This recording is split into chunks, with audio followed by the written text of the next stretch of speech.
Okay, so this is sort of an impromptu video. I might do more of these sooner or later, but for now, Dragon Trapper's Lodge just released the Sea Lord's Tide, I believe it's called, and I downloaded the set. You can get it off of their Patreon if you're one of their supporters.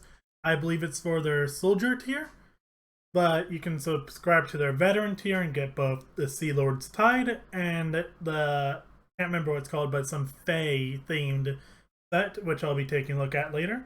But for right now, I'm going to be taking a look at the Sea Lord's Tide and specifically the Malitaga, I believe they're called Malitaga champions, Malitaga warriors, and one of their command units.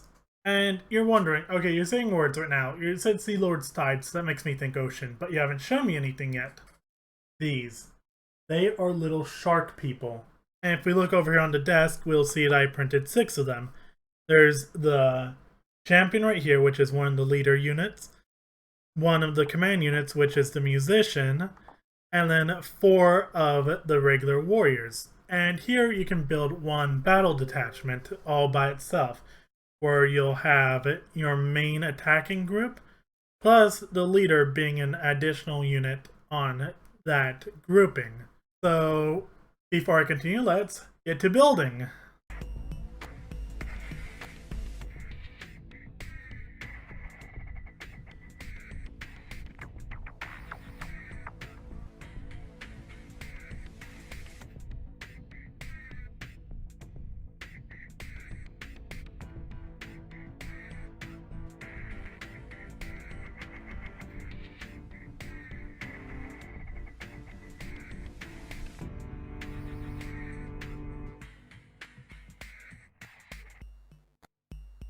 So I think these are a wonderful sculpt. These look really cool, as we can see here on the champion.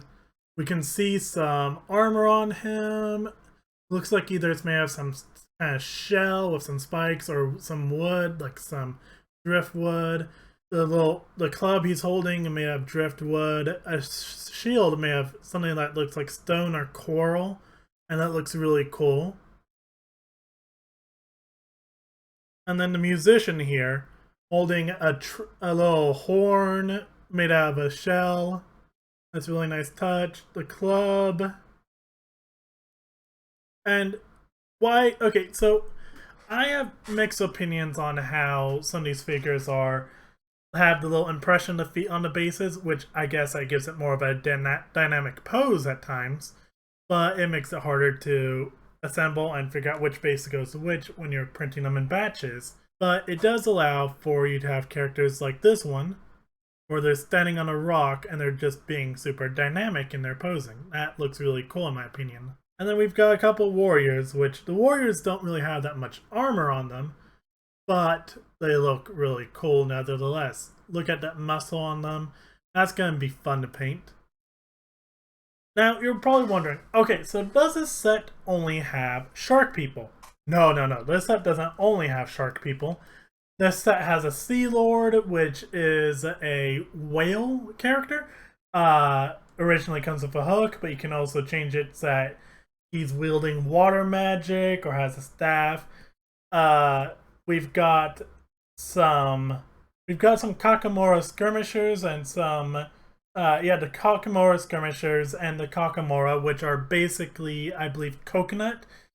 Like coconuts. They're just basically coconut warriors, which are pretty cool. We've got a dragon shrimp, which is a large-scaled, basically the heaviest of the units in this army. And it's really cool looking. I might print that later to build and paint. And we've got a whole lot of other figures. This is a really amazing set. I can't wait to play around with it more. And maybe I'll build an army around it at some point. Right now I'm still focused on my Prime Brother army for Grimdark Future. But for Age of Fantasy, these are really cool looking. Dragon Trapper's Lodge has done an amazing job with these. And I really like their custom Age of Fantasy armies, such as Spawn of the Ooze King, Rise of the Pharmomancers, and the 2 that they've just released for this month are really good looking, and I want to get more into them and look at some of the other figures. That was this video here, where we just looked at the shark people from this set, and they're really cool looking. I can't wait to paint them, and see y'all next time. Y'all have a good day.